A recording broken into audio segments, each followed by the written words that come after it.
너희가 그 연약한 자를 강하게 아니하며 병든 자를 고치지 아니하며 상한 자를 싸매어 주지 아니하며 쫓긴 자를 돌아오게 아니하며 잃어버린 자를 찾지 아니하고 다만 강포로 그것들을 다스렸도다. 이제 크게 세 부분으로 이제 먼저 세 부분으로 나눌 수 있는데 하나하나를 좀 보면 첫 번째 연약한 자 이렇게 원어를 보니까 이제 참고 어떤 서적을 보니까 연약한 자는 선천적으로 태어날 때부터 이렇게 약한 그런 의미를 가지고 있습니다. 그래서 이제 자녀들을 낳아보면 태어날 때부터 아주 우량아로 태어난 아이가 있고 태어날 때부터 몸이 이제 좀 다른 아이들보다 약해서 그런 애들이 처음부터 있지 않습니까? 그런 것처럼 똑같은 구원을 받지만 큰 기쁨으로 확 삶이 바뀌는 그런 형제 자매도 계시지만 구원은 받긴 받는데 나중에 보면 실제로 구원인데 큰 변화가 없이 큰 구원의 감사가 없이 좀 이렇게 좀 영적으로 약하게 이렇게 구원받은 분도 분명히 계시죠. 예. 그러면 이제 어머니 입장에서 오남매를 낳아서 이렇게 기르는데 마음이 태어날 때부터 약한 그 자녀에게 당연히 가겠죠. 어떻게 합니까? 몸이 약한 걸 알게 되면 특별히 더 신경을 쓰겠죠. 이제 보약을 먹인다든지 약하니까 운동을 시켜야 되겠다. 태권도를 한다든지 그런 대책을 세웁니다. 다른 아이들보다. 예. 이제 영적으로 우리가 해야 될 일이 그렇게 저 자매는 구원을 받았는데 너무나 그 어떤 주님을 위해서 살고자 하는 마음이 있긴 있는데 좀 약하고 강하지 않고 그러면 이제 그런 보약을 운동을 시키는 것처럼 더 이제 찾아가고 같이 기도해주고 교제 나누어주고 그렇게 돕는 게 마땅하다는 거죠. 두 번째는 이제 병든 자인데 이거는 태어날 때부터가 아니라 처음에는 이제 건강하게 태어나서 한동안 잘 성장하다가 어떤 병이 걸린 거죠. 예. 병이 걸린 건 어떻게 압니까? 일단 밥을 잘 안 먹거나 좀 기침을 하거나 여러 가지 증상을 통해서 알게 되는데 이제 말씀에 대한 관심이 없거나 이제 전도에 대한 관심이 없거나 교제를 사모하는 마음이 전에는 덜 빠지지 않고 어떻게든지 나오려고 애쓰고 안 빠졌는데도 불구하고 이제 다른 이유를 들어서 다 이유는 있습니다. 이렇게 이제 교제 참석을 잘 하지 않는 경우 이게 이제 그런 걸 통해서 병들었구나 그걸 알죠.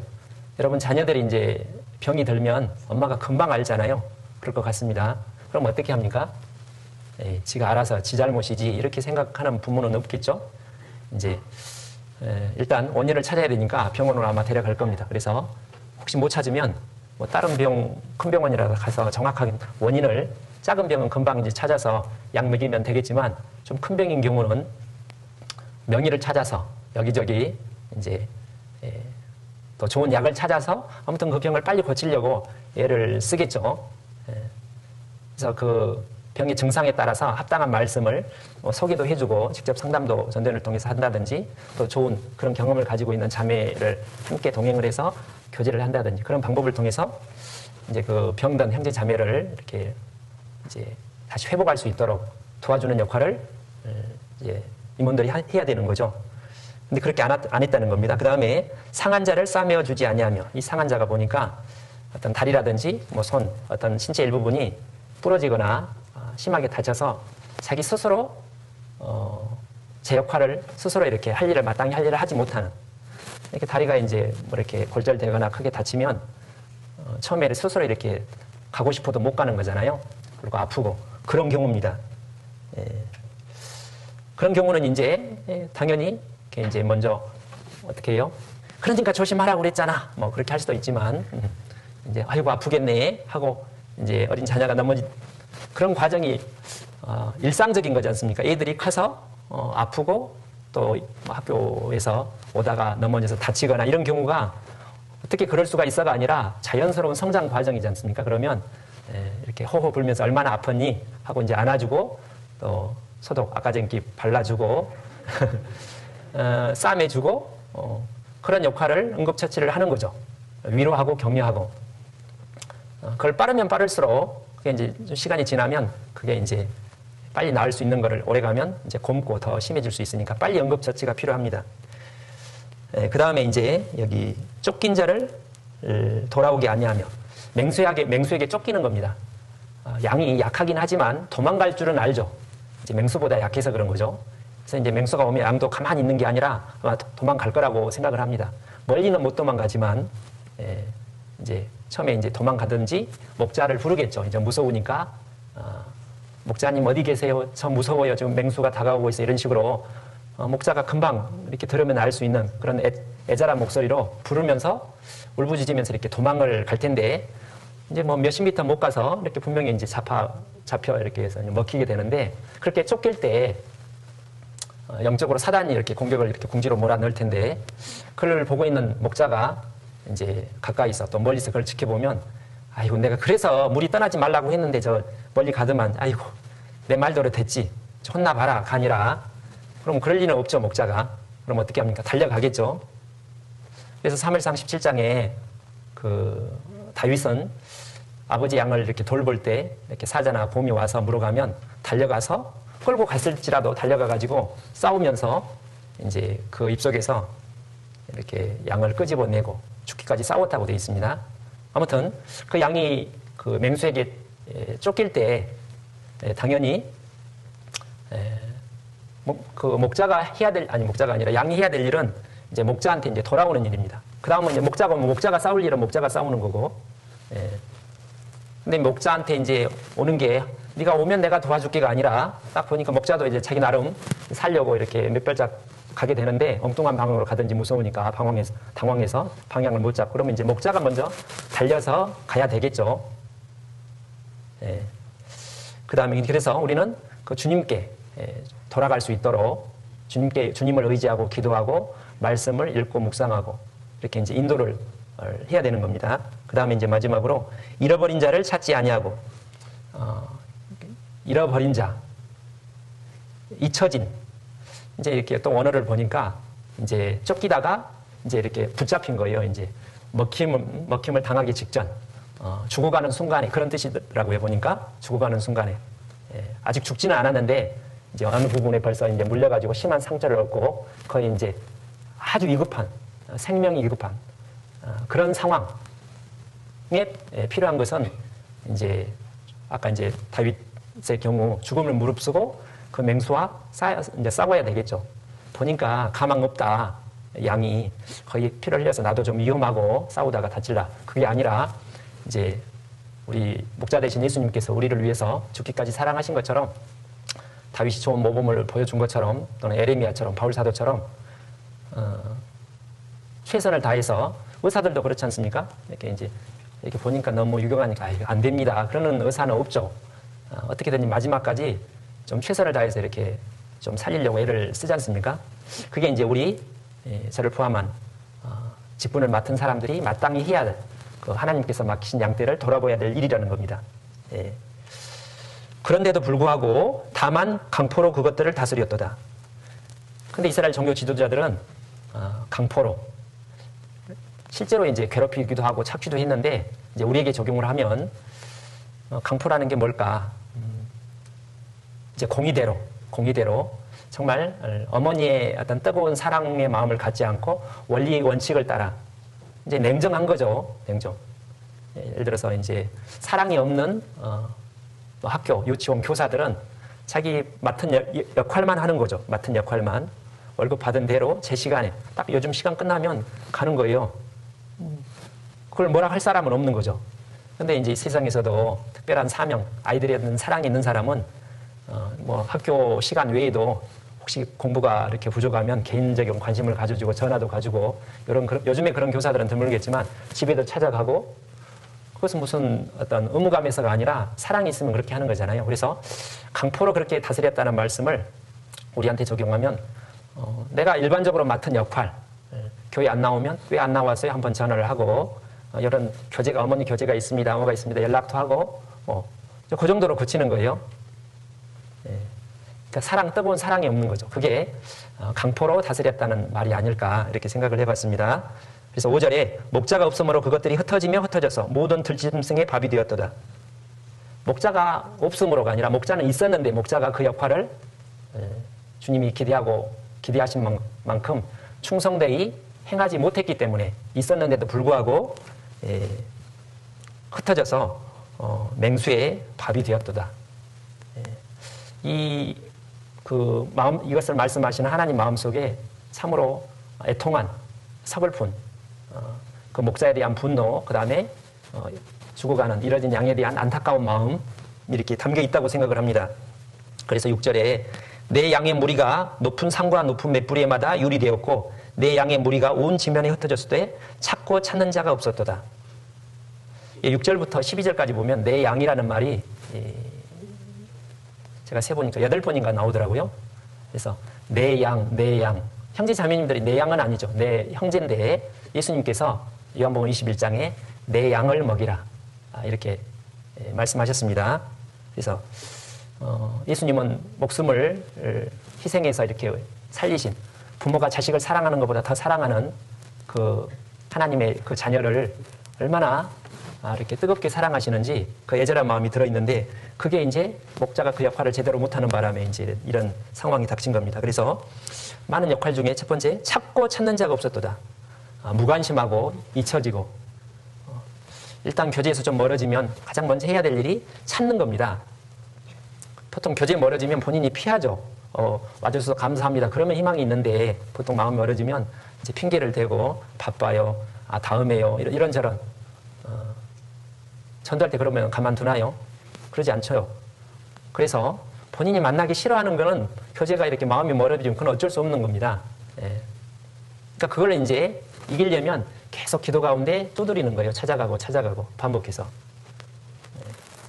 7절에 그러므로 목자들아 여호와의 말씀을 들을지어다. 주 여호와의 말씀에 내가 나의 삶을 두고 맹세하노니 내 양의 무리가 노략거리가 되고 모든 들짐승의 밥이 된 것은 목자가 없음이라. 내 양이 내 목자들이 내 양을 찾지 아니하고 자기만 먹이고 내 양의 무리를 먹이지 아니하였도다. 그래서 이제 맹세 아주 굉장히 이제 심판을 선언한 거죠. 그리고 9절에 10절에 주 여호와의 말씀에 내가 목자들을 대적하여 내 양의 무리를 그들의 손에서 찾으리니. 그래서 첫 번째 이제 그 목자들에게 심판은 목자의 직분을 뺏는 겁니다. 새도리 못하니까 다른 목자를 찾겠죠. 그래서 우리 직분을 하나님께서 이제 제대로 못하면 뺏어가는 겁니다. 직분을 이렇게 그만둘 수도 있지만 직분을 사람은 모를 수 있잖아요. 실은 내면을 모르기 때문에 직분을 계속 할지라도 하나님께서 그 능력을 뺏어가 버리는 거잖아요. 사울이 계속 반복해서 불순종했을 때 하나님께서 너 능력을 뺏어가 버렸죠.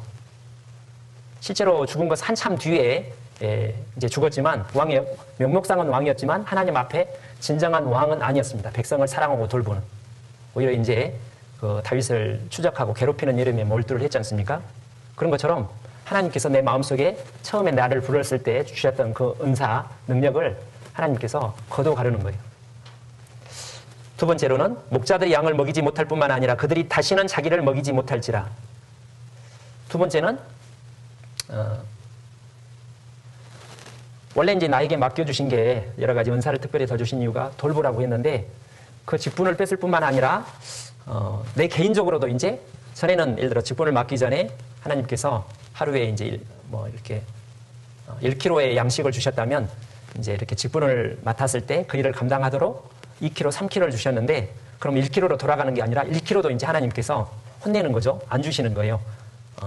500g만 준다든지.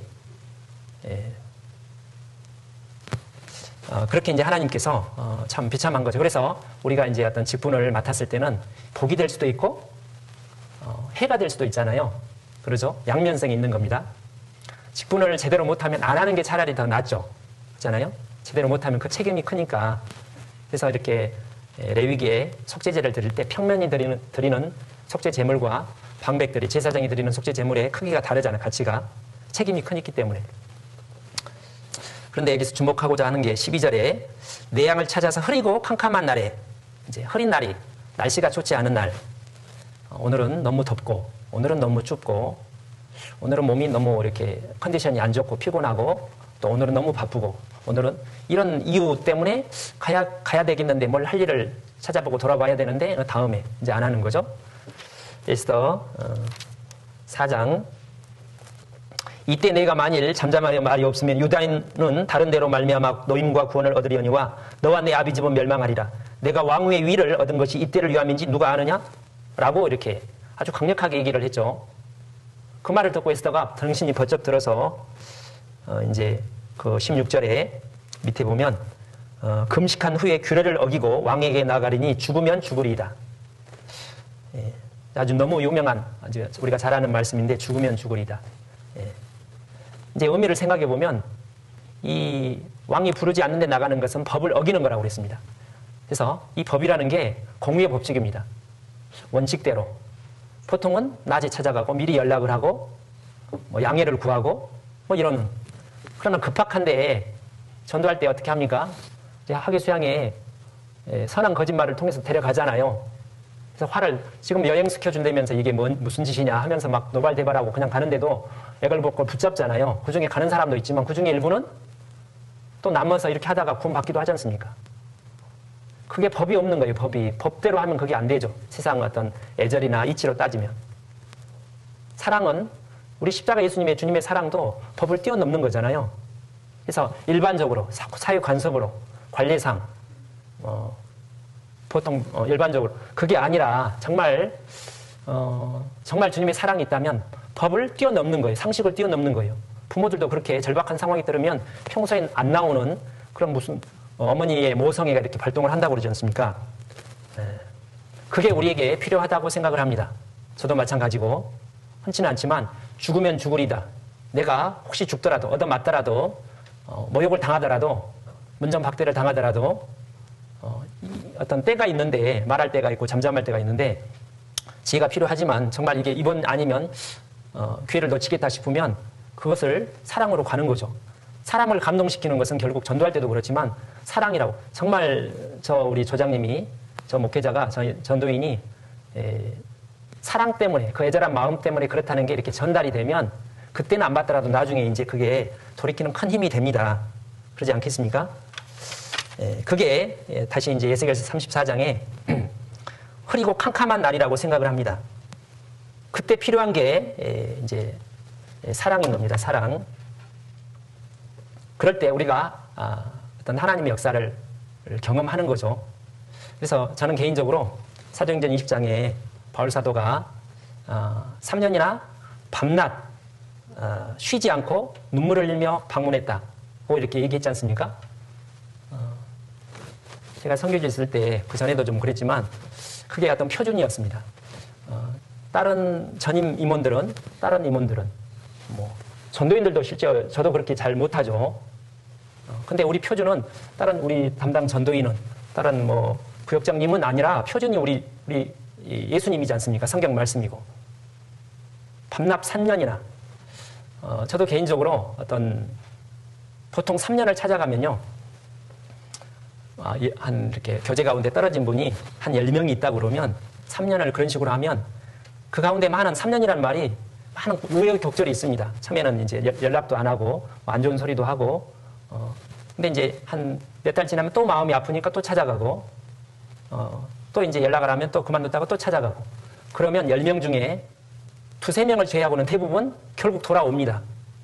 만약에 그거를 이렇게 몇 번 하다가 몇 달 하다가 그만뒀으면 대부분 안 돌아왔을 거예요.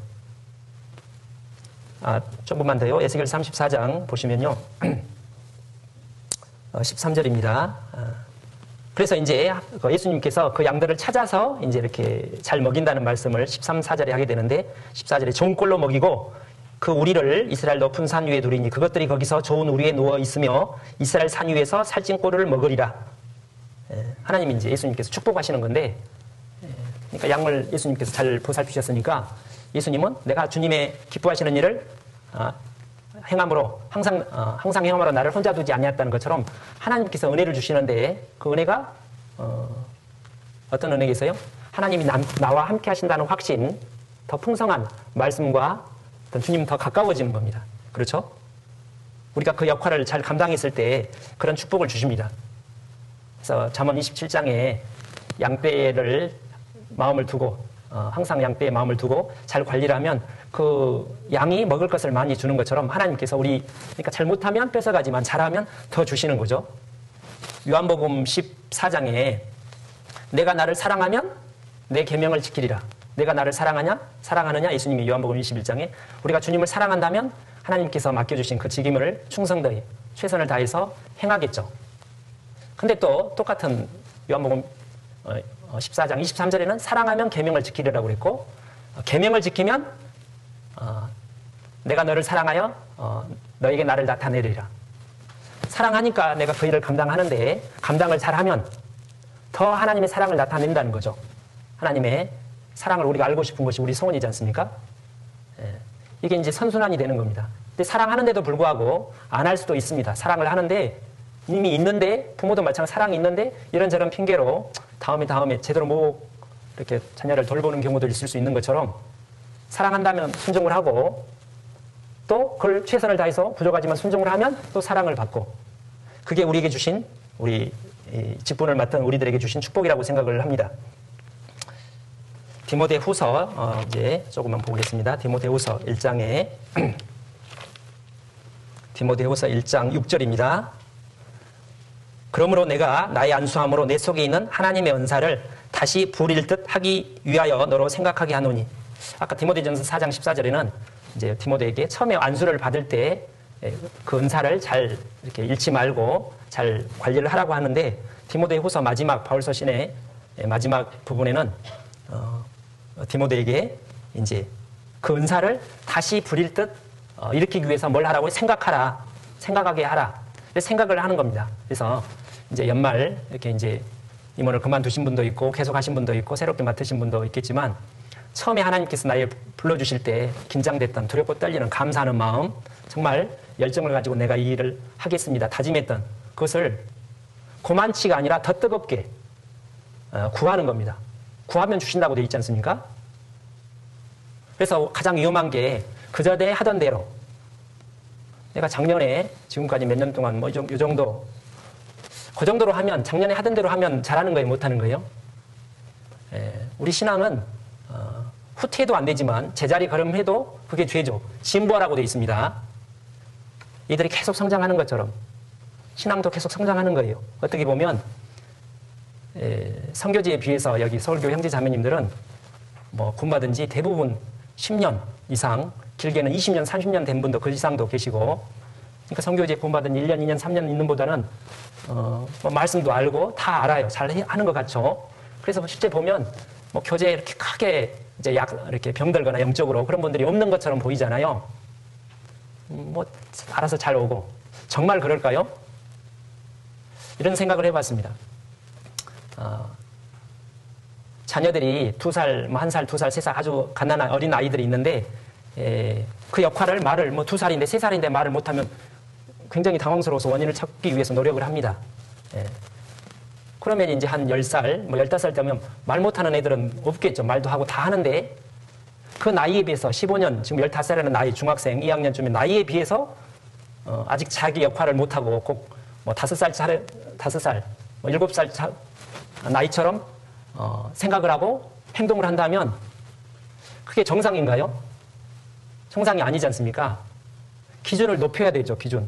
예수님께서, 하나님께서 아버지의 온전하심과 같이 온전하라고 말씀하셨기 때문에 뭐 적당히 뭐 교제 잘 안 빠지고 무난히 하는 정도가 만족하는 게 아니라 그 표준, 말씀의 예수 그리스도가 우리의 표준이기 때문에 전도인이 표준이 아니라 우리 교구장님이 표준이 아니라 예수님이 우리 표준이기 때문에 하나님 앞에서 내 양심을 걸고 충성을 다 해야 되는 거죠. 그렇게 보면 외적으로는 저희가 담당한 교구에서도 물론 큰 뭐 교제에 떨어지는 분들이 많지 않은 것처럼 보이지만 실은 이렇게 제가 신방을 해보니까 좀 구원받은 지 꽤 됐는데도 성경을 제대로 안 읽으신 분도 여러 분 계시고 많이 계시고 가장 기초적인 것부터 약한 부분이 많이 있습니다. 그런 부분을 이제 이제 어머니 임원들은 가르치는 건 아니지만 교제를 하고 아무튼 표준을 높이 잡아가지고 계속 성장을 해야 되는 거죠. 그래서 디모데전서 4장에 전심전력하여 너희 진보를 모든 사람에게 나타나게 하라. 그러면 너 자신과 내게 속한 자들을 구원한다고 하셨지 않습니까? 작년에 하던 대로 다른 분들이 하던 대로가 아니라 그럴 때 우리 신앙의 삶이 또 임원을 맡을 때 만족이 있고 기쁨이 있는 거죠. 그러니까 이제 전도인도 안 하고 뭐 이렇게 할 수 있는데 그러지 마시고 하나님 앞에 예를 들어서 사무엘상 23장에 보면 사울이 당시 왕이었고 명목상의 왕이었는데 다윗은 도망가려는 상황 속에서도 그일라 사람들이 이렇게 이제 위급한 상황에 찼다는 얘기를 듣고 그거는 사울 왕이 할 일이지.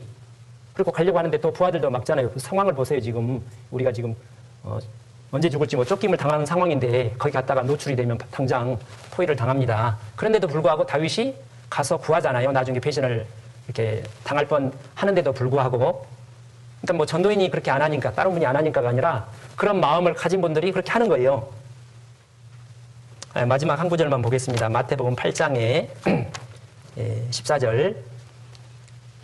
예수께서 베드로의 집에 들어가사 그의 장모가 열병으로 앓아 누운 것을 보시고 그 손을 만지시니 열병이 떠나가고 여인이 일어나 예수께 수종 들더라.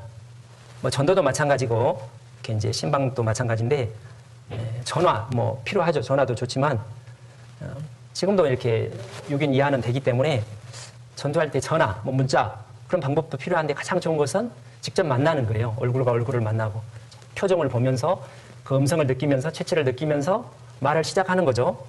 그래서 예수님이 찾아갔잖아요. 그 집에 들어갔어요.